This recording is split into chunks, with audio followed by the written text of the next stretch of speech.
This man lost everything. My kids turned their back on me for their mom and their stepdad. Am I the a-hole for not letting them reconcile? I am a 58-year-old male, and I was married to my 58-year-old ex-wife Janet for 15 years. We had 2 kids together, a 28-year-old boy named Michael and a 22-year-old girl named Carrie. Me and their mom divorced about a decade ago. I had walked inside of my house and I found my wife and her boss inside of the bed together. I ended up doing things that ended me in jail and Jeff inside of the hospital. In me doing those actions, my wife at the time tried to defend her affair partner and she ended up taking some blows as well. Keep in mind, this guy's a comedian, so he might throw things like that inside there. She went in there and tried to defend the dude she was, getting that thing knocked up by. He does what any normal husband would do at that time, flip out. And he didn't even flip out on her. He goes after the man and she said, no, you are wrong. You cannot do that. This man was, clapping these cheeks the right way. I have to defend this guy. While I was in jail, my wife had put out a protective custody against me. Here's the thing. She wouldn't have had any damage if she didn't get in the way. I was just going after the man, her boss, and she tried to defend him. And it didn't work. My mom ended up bailing me out of jail, and over that next year, I lost everything. I lost my wife. I lost my job. I lost my dignity. Damn. I had to move back in with my mom. Damn. We ended up going into a custody battle and I lost under the pretense that my kids thought that the reason my wife ran to another man was because I was doing what ended up happening to her consistently. When a woman wants out, she finds a way out. It's no way that a man is gonna go to court and get custody of his children after the wife says, this is what's been going on. And she can manipulate the kids to believe in the same exact thing. He's one of the most famous divorce attorneys, and he basically broke down how women manipulate their children. And he said they'll manipulate their children, but the children don't know they're being manipulated because women do things passively. Negative gatekeeping is, hello? Here, it's your father. I just said your father's an asshole. I didn't have to say it out loud. And what's great is when the child's attorney or the judge speaks to the kid and says, does mommy ever say anything bad about dad? The kids tell him the truth when they say, no, she didn't say anything about dad. But she said, because here's the difference. What's the difference? Ready? Hey, did you have fun with dad? Oh, that's great. Where'd you guys go? Oh, you went to the park? Oh, that's nice. That's good. It was fun. Oh, good. Did you have dinner? Oh, what did you have? Pizza? Oh, good. I know you like pizza. All right, well, go upstairs, brush your teeth. I'm so glad you're home. I missed you so much when you were away this weekend. Oh my gosh. Are you okay? Yeah, are you okay? Yeah, you had a good time. You were with dad? What you got? You went to the park today? It's so cold today. Oh my gosh, did you have pizza? That's all you had for dinner was pizza? Oh my gosh. Why didn't they give you any vegetables? Well, you know, it's okay. You know what? I'm going to make your favorite soup. Go head upstairs, and when you come back down, I'm going to make you your favorite soup, and we're going to hang out and we can watch TV together, okay? What did I just do? What did I just do? I just alienated that kid from dad I just said, are you okay? That means dad's dangerous. Why would I not be okay? I was with my dad. Like, this is what the face of alienation is now, is this negative gatekeeping model. It's this very clever, insidious way of like, I could have been helpful, but I've been so much more. Here's the thing. The only reason I did that was because I found her in bed with another man. So it's like the catch-22. And they wouldn't listen to me telling, hey, I am not abusive towards your mother. This was a situation that you know what? I'm not even going to go back into it. Just know my kids did not come with me during the custody loss battle. Apparently, the court system thought that a middle-aged guy living with his mom is not going to be able to take care of 2 kids. So I didn't even get 50-50 custody. Things were bad, but it wasn't even as bad it was going to get. She ended up marrying Jeff. So not only did I have to see the dude and she had a protective custody, I couldn't even take care of my kids because they were getting raised by the affair partner. What do you think that could mentally do to any person? And then the person that you sat there and you married and gave up everything to left you there for dead because she got something better. I am a firm believer, especially when it comes to dating women, they are going to do what's in their best interest. If they're with you, it just so happens that you are in their best interest. So all of the lies that they can tell my kids will go straight to my kids. And I ended up getting custody taken away because I actively went at the dude again the very next time I saw him with my wife, ex-wife, and kids. As you should. I had to legit watch that douche play house with my family. He needs some milk. Not only did he take away my wife, he took my children.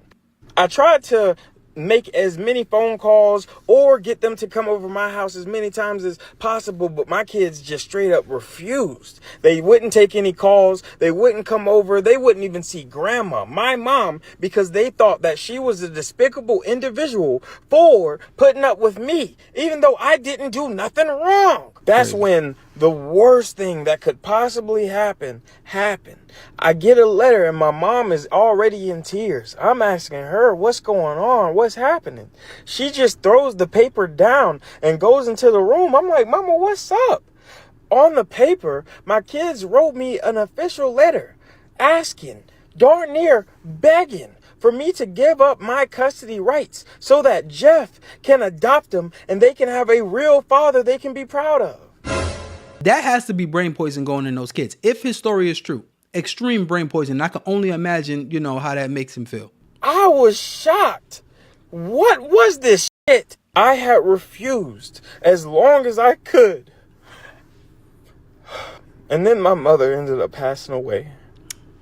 And when I saw there was nobody at the funeral but me and her loved ones, my kids didn't even come, I knew that they was not my kids. It's like punch after punch after punch, and they wonder why men are more likely to end themselves after a divorce. This is too much for one human being to handle, especially handle alone. They was not family. And that little glimpse of attachment that I had towards individuals that I was the sperm donor for, it was gone. My son was 17 and my daughter was 15 at the time.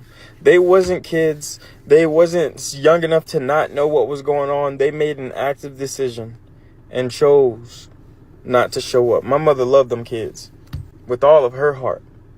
And she was devastated that I had lost them because that meant she lost them too. And in her last couple of years, I thought there was a glimpse of hope. But when that hope never came, I knew it was just over. After the funeral, like a week later, I had called Janet letting her know that I signed. I gave up my rights. And on the exact same day I buried my mom, I pretty much buried my kids too. It has been 7 years of no contact since that day. No attempt, no look, no happy birthday, no Father's Day, no Christmas, no nothing. No type of information from these kids. I have built myself up since then. I got a better job, a newer home, and I am really in the mindset of just being perfectly content with who I am. I haven't given those kids a thought in years.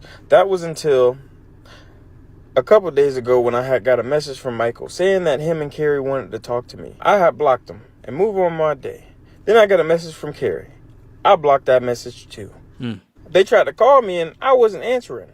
But then they showed up at my home. And that right there is the bad thing about small towns, because everybody know where you live, especially when you go to the grocery store and talk to people. How can they show up at the father's house? I'm assuming they really want something, but not show up at the funeral, which proves the point. You don't show up at the funeral, although at this time it's 7 years later, they don't show up at the funeral, you don't say nothing to the man, and then now, I'm going to assume if the mother brainwashed them, whatever they're coming for, they're not coming for to just reconcile. It's something that they want from this guy, and it was better there than before. Unless they just demonized the mother and realized that she was a demon and wanted to apologize for being brainwashed by the mother because she was a demon.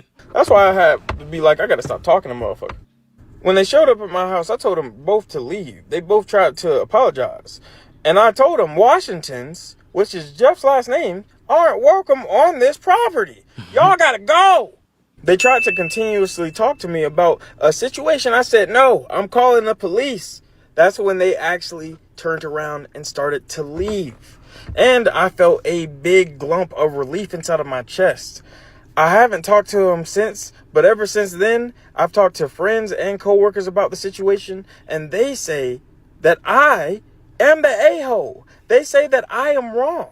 my kids after a long years of misinformation being thrown around, trying to reconcile with me, trying to be there with me. And I am actively putting up a boundary that is going to lead me to pass away alone. And I was like, I'm not alone, I got y'all. And they said, nah, no.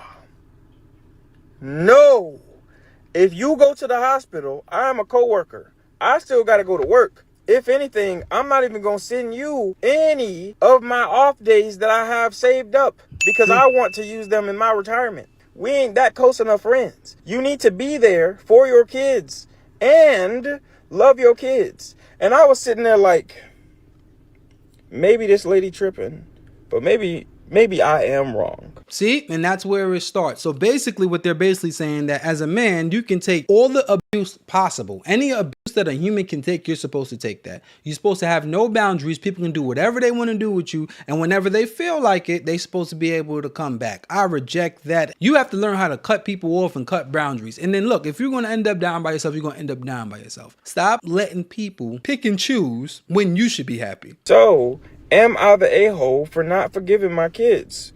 Or should I lower the amount of boundaries that I have so that going into my 60s, I'm not going to be alone and I can genuinely trust people in my older age? Because no, I don't want to be inside of my house that I've worked for and pass away in the bathroom with nobody knowing, and I'm in there for like 6 or 7 days or 2 weeks until the landlord or the property manager is like, let me go check on this because this man ain't come outside. Don't matter, you be dead. I'd rather die alone.